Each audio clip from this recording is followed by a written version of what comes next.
મધ્ય, ત્યારબાદ બહુલક. પણ આજથી આપણે નવા ટોપિકની શરૂઆત કરવાના છે મિશ્ર મધ્યકની. તો પહેલા આપણે વ્યાખ્યા વાંચી લઈએ. જો બે કે તેથી વધુ સમૂહો માટે દરેક સમૂહના અવલોકનની સંખ્યા અને તેમના મધ્યકો આપેલા હોય તો બધા સમૂહ ભેગા કરી મેળવવામાં આવતા મધ્યકને મિશ્ર મધ્યક કહેવામાં આવે છે.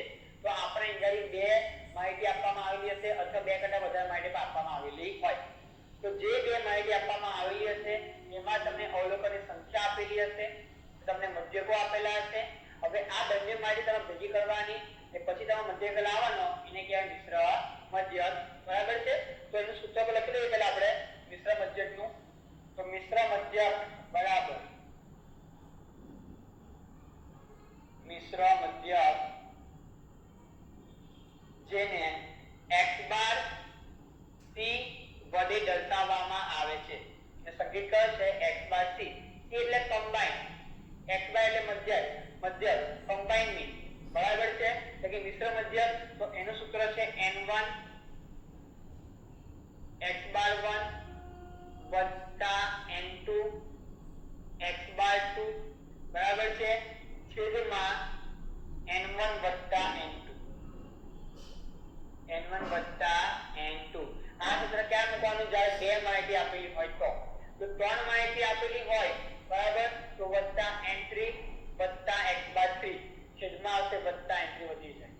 તો સૂત્ર પ્રમાણે લખવું આપણે તો આપણે લખી શકીએ કે વત્તા ડેશ ડેશ ડેશ વત્તા nk x બાર k. કે મતલબ જે સંખ્યા આવશે તે બીજી ત્રીજી ચોથી જે આવે છે એ વત્તા n ડેશ ડેશ વત્તા n. ખ્યાલ આવી ગયો? કહેવાનો મતલબ કે બે માહિતી હોય તો સૂત્રમાં ખાલી આ લખવાનું છે. તો ત્રીજી માહિતી આપેલી હોય તો આપણે વત્તા n3 x બાર 3 છેદમાં n3 પ્લસ કરી દેવાનું. ખ્યાલ આવી ગયો? એટલે જ્યારે દાખલાની અંદર આપણને બે n આપેલા હોય એટલે કે બે અવલોકન આપેલા હોય, બે મધ્યકો આપેલા હોય અથવા ત્રણ મધ્યક આપેલા, ત્રણ માહિતી આપણને આપેલી હોય તો આપણે મિશ્ર મધ્યક શોધવાનો હોય છે. તો આપણે દાખલો પહેલા જોઈએ તો તમને ખ્યાલ આવી જાય. અને બીજું કે દાખલા તમને માહિતી આપેલી હશે જ. જો લખી વ્યાખ્યામાં જો કે જો બે કે તેથી વધુ સમૂહ માટે દરેક સમૂહના અવલોકનની સંખ્યા અને મધ્યકો આપેલા હોય, તમને આપેલા હોય છે. જો ન આપ્યો તો આપણે જવાબ આપ્યો હશે તો એના પર આપણે ગણતરી કરવાની આવે. એ દાખલા આવશે એવા. તો કહેવાનો મતલબ કે તમને માહિતી આપેલી હશે તો એ બધા સમૂહ ભેગા કરીને આપણે જે મધ્યક લાવીએ એને કહેવાય મિશ્ર મધ્યક, એને કહેવાય કમ્બાઈન મીન. બરાબર? x બાર ખ્યાલ આવી ગયા? ફરી વખત સૂત્ર લખી લઈએ આપણે ગાડી. ધ્યાન આપજો. મિશ્ર મધ્યક જેને x બાર c કહેવાય તો માટે x બાર c બરાબર n1 x બાર 1 વત્તા n2 x બાર 2 ને આખાના છેદમાં n1 વત્તા n2. આ ખ્યાલ આવી ગયો? બરાબર? n1 x બાર 1 નો મતલબ કે બે થી ગુણાકારનો સંબંધ એટલે ગુણાકાર કરવાનો, આ બધી ગુણાકાર કરવાનો, પછી કરવાનો સરવાળો છેદમાં n1 વત્તા n2. ઓકે? તો પહેલા વાંચ્યા પણ ખ્યાલ આવશે. નંબર 1 એક સમૂહના 30 અવલોકનનો મધ્યક 22.8 છે. તો 30 અવલોકન મતલબ કે આપણને n1 આપેલા છે 30. કારણ કે એક સમૂહ બીજો સમૂહ પણ છે એટલે પહેલા સમૂહ માટે n1 30 ને મધ્યક કયો 22.8.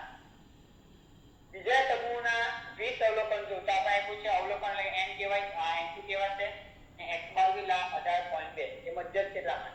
તો બંને સમૂહનો સંયુક્ત મધ્યક શોધો. સંયુક્ત મતલબ મિશ્ર મધ્યક શોધવાનો છે.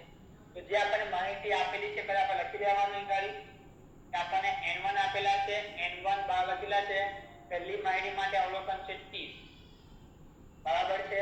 અને બીજી માહિતી માટે તમને કેટલા આપ્યા છે? n2 20 આપેલા છે.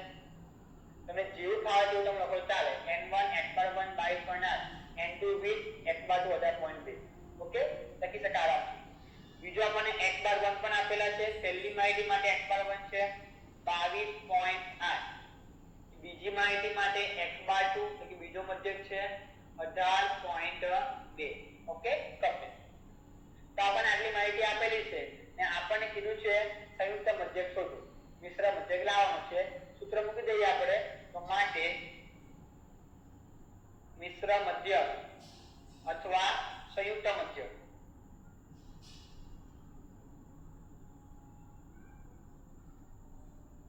મિશ્ર મધ્યક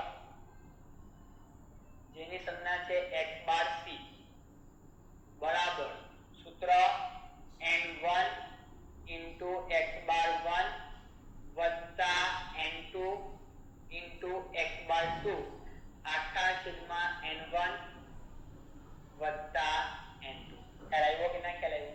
આવે ને? હવે આપણી પાસે n1 છે 30, તો આપણે કિંમત ખાલી મૂકી દેવાની, બસ જો આપણે મળી જાય. n1 ની જગ્યા પર n1 ની કિંમત 30 મૂકી દેવાની છે. તો કાઉન્સ કરીશું આપણે n1 ની જગ્યા પર 30 વચ્ચે ગુણ્યા, કેમ? કારણ કે આ જે છે કયો સંબંધ છે? ગુણાકારનો સંબંધ છે એટલા માટે.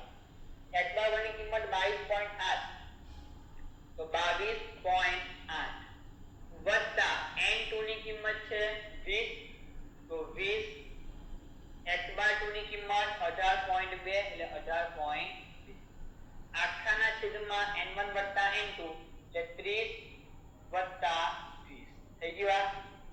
આટલું આવડે. હવે આપણે આપીશું સાદું રૂપ. તો 12 ની આપણે બરાબર લખી દઈએ, પહેલા ગુણાકાર કરતા જઈએ.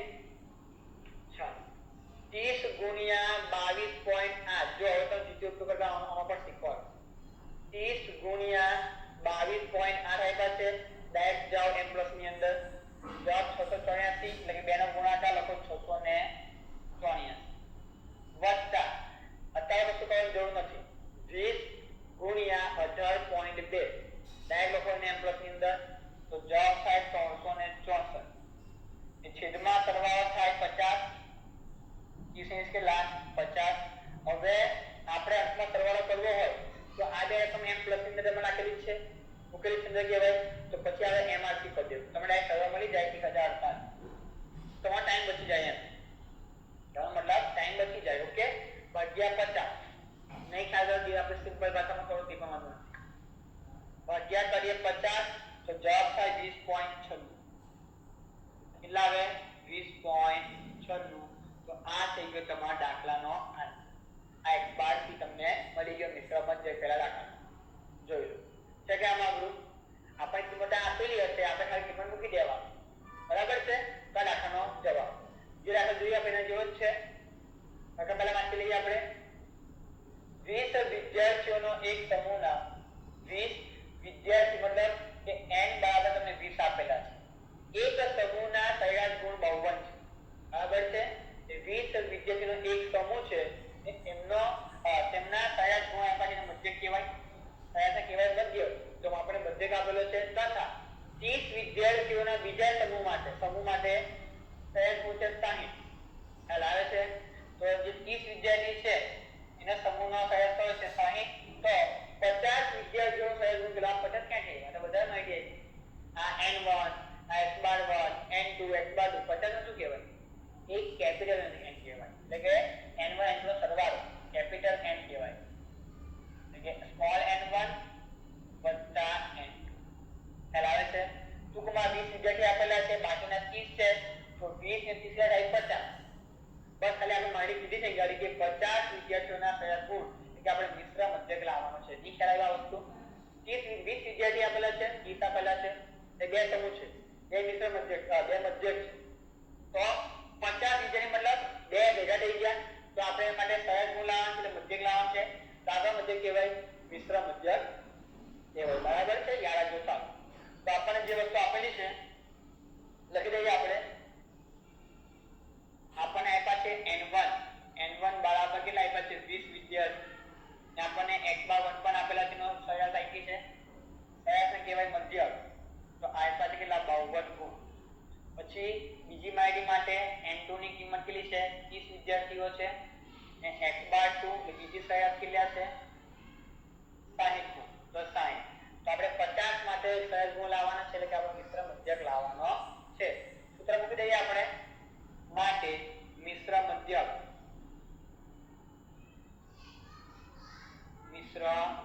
મધ્યક જેને કહેવાય x બાર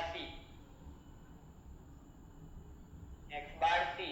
સૂત્ર n1 x બાર 1 વત્તા n2 x બાર 2 આખાના છેદમાં n1 વત્તા n2. છે આવ્યું? આટલા વસ્તુ લખતા કિંમત મૂકી દેવાની, જવાબ મળી જશે. ઓકે, કિંમત આપણે બરાબર ની આપણે બરાબર લખીશું. n1 ની કિંમત છે 20, તો કાઉન્સમાં લખીશું આપણે n1 ની કિંમત 20 ગુણ્યા x બાર 1 ની કિંમત 52 એટલે 52 કાઉન્સ પૂરો વત્તા બીજા કાઉન્સમાં n2 ની કિંમત 30. ચાલો ગુણ્યા x બાર 2 ની કિંમત છે 60 તો આખાના છેદમાં n1 ની કિંમત 20 અને n2 ની કિંમત કેટલા 30 થઈ ગયું આગળ જવાબ લાવીએ આપણે તો અંશમાં ગુણાકાર બતાવીશું આપણે તો 20 ગુણ્યા 50 તો 20 ગુણ્યા 52 છે 20 ગુણ્યા 52 તો 1040 તેનો ગુણાકાર 1040 વત્તા 30 ગુણ્યા 60 તો બેનો ગુણાકાર 1800 છેદમાં બેનો સરવાળો 20 ને 30 કેટલા 50 તો અંશમાં સરવાળો થાય 2840 કેટલા થાય છે 2840 ભાગ્યા કરવાના છે આપણે 50 તો ભાગ્યા 50 કરીએ તો ભાગ્યા 50 જવાબ થાય 56.8 કેટલા તમારો x બાર c એટલે કે મિશ્ર મધ્યક કેટલા આવ્યો 56.8 બરાબર ગુણ એકમ લખી દેવાનો કારણ કે તમને જે આપ્યા છે x બાર ના જવાબ મધ્યકો તો સરેરાશ ગુણ્યા પછી ગુણ તો આપણે ગુણ લખી દેવાનો ઓકે તો આ તમારો x બાર c નો જવાબ બોલાવેલું જ્યારે એકમ આપેલા હોય એકમ લખવાના ન આપ્યા તો ન લખવાના ઓકે તો આશા રાખીએ તમે બે આખા આવડી ગયા છે કમ્પ્લીટ બરાબર છે સિમ્પલ દાખલા છે તમને માહિતી આપેલી હોય સૂત્ર મૂકો અને કિંમત મૂકો અને જવાબ લાવો હવે આપણે દાખલા જોઈએ કયા પ્રકારના આપણને આપેલા છે ધ્યાન આપો બે પાળીમાં કામ કરતા એક કારખાનાના 100 કારીગરોનું સરેરાશ વેતન જો પહેલા આપણે આપ્યું છે કે એક કારખાનામાં 100 કારીગર તો n કહેવાય જે સરેરાશ વેતનનું કહેવાય મધ્યક કહેવાય 284 કે n1 100 x બરાબર 284 પછી આપ્યું છે પહેલી પાળીમાં બે પાળી છે બરાબર એટલે એક પાળીમાંથી જે આપણે લખી કરી હા પહેલી પાળીમાં કામ કરતા 70 કારીગરોનું સરેરાશ વેતન 290 છે બરાબર છે જે બીજી પાળી હશે કે એક પાળી ના હોય જોઈએ આપણે કઈ વસ્તુ નહીં હશે પહેલી પાળીમાં કામ કરતા 70 કારીગરનું સરેરાશ વેતન જો હવે ખાસ સમજવા જેવું છે આવી ભૂલ ના થાય ખાસ જોવાનું છે આપણે ખાસ હવે ધ્યાન આપજો તો અમે લખ્યું છે આગળ તો બીજી પાળીમાં કામ કરતા કારીગરનું સરેરાશ વેતન શોધવાનું છે તો આપણને અહીંયા માહિતી બીજી પ્રકાર બધી માહિતી આપેલી છે સમજીએ આપણે જો આપણને કીધું છે બે પાળીમાં કામ કરતા એટલે બે પાળી ચાલે છે બરાબર જમવાનો ફરતી નાઈટ ગમે ત્યાં ચાલતા સવાર કે બપોર એ બે પાળીમાં કામ કરનાર છે એક કારખાનામાં 100 કારીગરનું સરેરાશ વેતન હવે 100 કારીગરની વાત કરીએ બરાબર તો કુલ સંખ્યા એવી છે કે તમે ખાલી n1 આપ્યા છે તો હાલમાં આપણે n1 લઈ શકીએ n1 છે પણ આપણે પછી આપણે આગળ માહિતી ખ્યાલ આવ્યો કે એમાં શું કહે છે કે પહેલી પાળીમાં કામ કરતા 70 કે પહેલી પાળીમાં 70 ખાલી કામ કરે છે તો બીજી પાળીમાં કેટલા થાય 30 થાય ને એ ભેગા તમને 100 આપેલા છે એનો મતલબ કે તમને કેપિટલ n આપેલો છે કેટલો 100 આ સમજાય છે કેપિટલ n મતલબ n1 n2 small n1 n2 બરાબર 100 કારીગરી ને સરેરાશ વેતન તો એ લોકોને આપ્યું ને જો 100 કારીગરોનું નો મતલબ કે તમને x બાર થી આપ્યો છે ડાયરેક્ટ જવાબ આપેલો છે આની અંદર 284 રૂપિયા આ સમજાય છે બહુ સિમ્પલ છે એક કારખાનું છે એની અંદર બે પાળીમાં કામ ચાલુ છે તો એક પાળીમાં 70 કામદાર કામ કરે છે તો બીજી પાળીમાં કેટલા 30 હશે તો ભેગા 100 થયા તો કુલ આપ્યા છે તો કુલ સંખ્યા like n કહેવાય એ કુલ મધ્યક એને x બાર c કહેવાય તો પહેલી પાળીમાં 70 કે n1 70 તો x બાર કેટલો 290 છે લોકોનો તો બીજા માટે આપણે સરેરાશ વેતન લાવવાનું છે તો વિચાર તો આ ખાલી બે માહિતી છે જો લખી ગઈ આપણે કઈ કઈ માહિતી છે તો આપણી પાસે પહેલા આપણે n1 ની વાત કરીએ જે પ્રમાણે આપણે દાખલ કર્યા તે પ્રમાણે તો આપણી પાસે n1 કેટલા આપણે 70 આપ્યા છે કે પહેલી પાળીના કારીગર કેટલા 70 એ લોકોનું વેતન કયું વેતન સરેરાશ વેતન એટલે મધ્યક કહેવાય ₹290 તમે રૂપિયા નાખો તો ચાલશે કેટલા 290 આપણને આપેલા છે હવે આપણે લખ્યા એ પ્રમાણે આપણે n2 આપણી પાસે હોવા જોઈએ કે n2 કેટલા અને x બાર 2 કેટલા તો આપણને બંને આપેલા નથી જો મને લખ્યું બીજી પાળીમાં કામ કરતા તો કેટલા કામ કરે નહીં ખબર આપણને અને એનો પાછું કારીગરનું સરેરાશ વેતન આપણે શોધવાનું છે કે આપણે x બાર 2 લાવવાના છે પણ સિમ્પલ વસ્તુ છે કે 100 કારીગર છે આપણી પાસે કુલ n 100 તો આ 70 હોય તો આ 30 થાય કે ના થાય ને જો લખો તો લખી શકાય કે લખાય લખો તો 100 - 70 તમને ખ્યાલ આવે કે જતું ઇંગ્લિશમાં આવશે 30 કારીગર આવે તો સિમ્પલ છે તો કુલ 100 કારીગર છે એમાંથી એક પાળીમાં 70 તો બીજી બાજુમાં 30. પણ આપણને આ જવાબ આપેલો નથી, આપણે લાવવાનો છે પ્રશ્ન ચિહ્ન. બરાબર છે? પણ આપણને જવાબ આપ્યો છે ને, લખી દઉં ખરા આપણે લખ્યું તો કેપિટલ N આપણને આપેલો છે કેટલો 100. એ આપણને જવાબ પણ આપેલો છે એટલે કે x બાર કેટલો આપેલો છે 283. એટલે હંમેશા ખાસ રકમ પહેલા વાંચી લેવાની, પછી જોવાનું કે માહિતી આપેલી છે. બાકી એવું થાય કે n1 છે x બાર હોય પણ ખાસ જોવાનું. બરાબર? રકમ સમજીને કમ્પ્લીટ કરવાની. હવે આપણે સૂત્ર મૂકી દઈએ, જવાબ આપણે લાવી જે પ્રમાણે આપણે દાખલો ગણતા હતા એ રીતે આપણે દાખલો ગણીએ. તો સૂત્ર મૂકી આપણે મિશ્ર મધ્યકનું. મિશ્ર મધ્યક જેને x બાર કહેવાય, તો મિશ્ર મધ્યક x બાર બરાબર n1 x બાર 1 વત્તા n2 x બાર 2 આખાના છેદમાં n1 વત્તા n2. આ ખ્યાલ આવ્યો? હવે n1 x બાર 1, તો n1 ની કિંમત 70 આપણને આપેલી છે, તો n1 ની જગ્યાએ 70 લખીએ, તો બરાબર નીચે આપણે બરાબર કરીએ, n1 ની જગ્યા પર 70 ગુણ્યા x બાર 1 290, તો x બાર 1 ની જગ્યા પર 290 લખી દેવાના કૌંસ ખુલ્લો, વત્તા બીજા કૌંસમાં n2 ની કિંમત છે 30. બરાબર? તો n2 ની જગ્યા પર 30 લખવાના. x બાર તો નથી ખબર, તો x બાર તો જેવા છે તેવા રવા દેવા. કમ્પ્લીટ? છેદમાં n1 વત્તા n2, તો આખાના છેદમાં n1 ની કિંમત 70 બરાબર, અને n2 ની કિંમત કેટલી 30. હવે x બાર નો જવાબ લાવવો હોય તો હવે જવાબ લખવો પડે. તારી x બાર શોધવા હોય તો જે જવાબ છે આપણે લખવો પડશે. તારી x બાર કેટલા 284, આ x બાર નહીં, x બાર છે કેટલા 284 આપણને આપેલા છે. હવે આપણે સાદુરૂપ આપવું પડશે, તમારો જવાબ મળશે. તો પહેલા આપણે કરીએ સરવાળો, આ બધું ઘડે ગુણાકાર.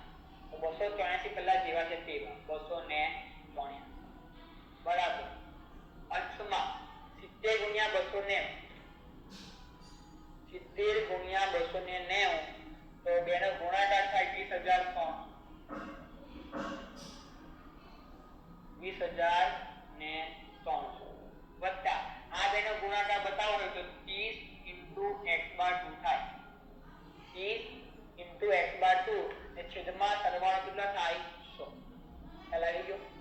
હવે આપણે કામ કરી શકીએ કે જે ભાગાકારમાં તો તમને બરાબરની પેલી બાજુ આપેલા છે, તો બરાબરની આ બાજુ આવી જાય, ગુણાકારમાં આવી જાય, ગુણાકાર થઈ શકે છે.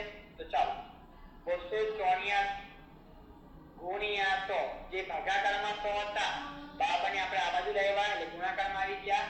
આ રકમ જેવી છે તેવી, તો 20300 વત્તા 30 x બાર 2. હવે બેનો ગુણાકાર બતાવી આપણે, તો ગુણાકાર થાય 28400. આ બધું જેવું છે તેવા રાખવાના છે. 20300 વત્તા 30 x બાર 2. બાદબાકી બતાવી આપણે, કઈ બાદબાકી? તો બરાબરની આ બાજુ 20300 એ પ્લસમાં કહેવાય, તો બરાબરની આ બાજુ આવે તો થાય માઈનસ થાય, તો માઈનસ બતાવી આપણે.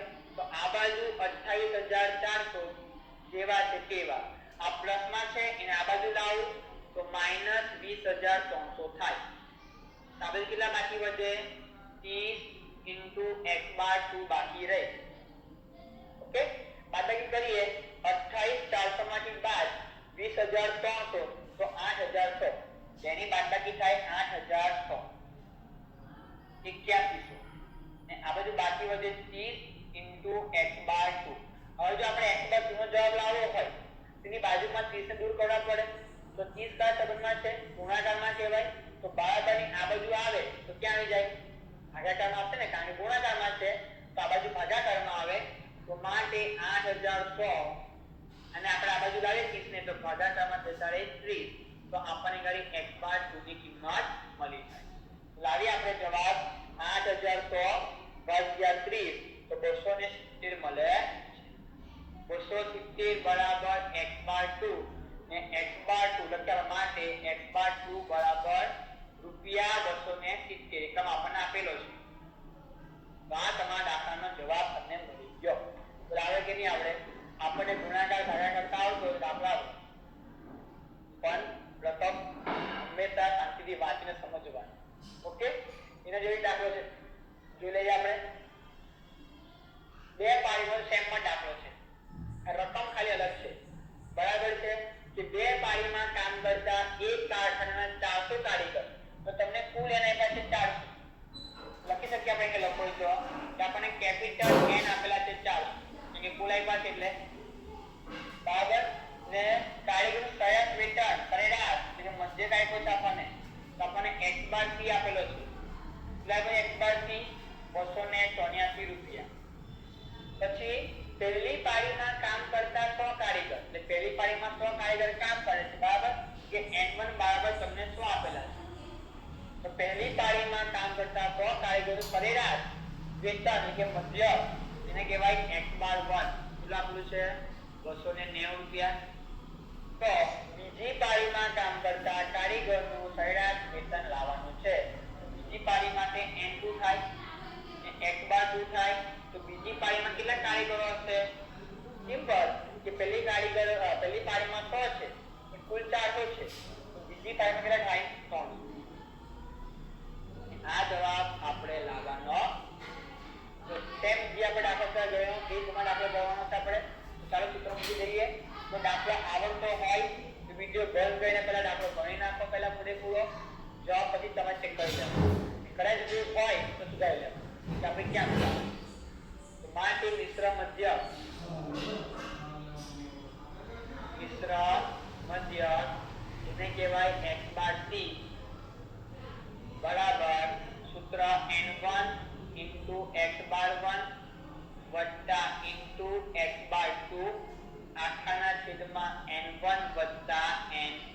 કિંમત મૂકતા જઈએ આપણે. આપણી પાસે જવાબ છે x બાર c નો 284, તો આ બાજુ લખીએ આપણે 284. n1 ની કિંમત છે 100, તો કૌંસમાં 100 લખી દઈએ. x બાર 1 ની કિંમત 290 કૌંસ પૂરો. બીજા કૌંસમાં n2 ની કિંમત 300 ગુણ્યા x બાર 2 જેવા છે તેવા, કારણ કે આપણે એની કિંમતો લાવવાની. તો x બાર 2 જેવા છે તેવા લખી દેવાના છેદમાં n1 ની કિંમત 100 અને n2 ની કિંમત 300. આટલું આપણે કમ્પ્લીટ છે. ફરી ગુણાકાર આપણે સરવાળો કરી નીચે ઉપર ગુણાકાર. તો હાલમાં આ બાજુ 284 જેવા છે તેવા બરાબર ના બરાબર 100 ગુણ્યા 290, તો અંશમાં આવશે 29000 વત્તા તેનો ગુણાકાર એટલે કે 300 ગુણ્યા x2 એટલે 300 x બાર 2 થાય. છેદમાં સરવાળો ચાલતા આવી જાય લાગે છેદમાં એટલે કે 300 ના બરાબર 100 ગુણ્યા 290, તો અંશમાં આવશે 29000 વત્તા તેનો ગુણાકાર એટલે કે 300 ગુણ્યા x2 એટલે 300 x બાર 2 થાય. છેદમાં સરવાળો ચાલતા આવી જાય લાગે છેદમાં 400. હવે 400 ભાગાકારમાં પેલી બાજુ છે, તો બરાબરની આ બાજુ ક્યાં આવી જશે? ગુણાકારમાં આવી જાય.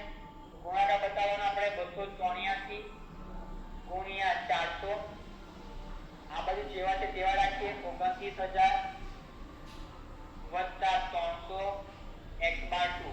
હવે ભૂલથી તમે અહીં બે પ્લસ ની કરતા પાછા કે ભાઈ 29000 વત્તા 300 એટલે 300 x બાર 2. એવું નથી કે આની પાસે x બાર 2 અમને આપણે ચલ આમાં નહીં આપ્યો તો સરળ થશે નહીં, થોડું જોવાનું. ચાલો ફરી તેનો ગુણાકાર 284 ગુણ્યા 400, તો 1,13,600 1,13,600. આ બાજુ જેવું છે તેવું 29000 વત્તા 300 ઇન્ટુ x બાર 2. ઓકે. હવે આપણે આ જે પ્લસમાં 29000 છે એને બરાબરની આ બાજુ લાવો તો માઈનસ થઈ જશે. તો આપણે કરીએ ને માઈનસ, તો માટે 1,13,600 માઈનસ કરીએ 29000. ચાલો તો આપણે કેટલા બાકી વધશે? 300 ઇન્ટુ x બાર 2. કરીએ આપણે બાદબાકી, તો 1,13,600 માંથી બાદ કરીએ 29000, તો 84600 બાદબાકી આવે. 84600 ને બરાબરની પેલી બાજુ 300 ઇન્ટુ x બાર 2 જેવા છે તેવા. 300 આપણે આ બાજુ લાવીએ તો ભાગાકારમાં જશે, તો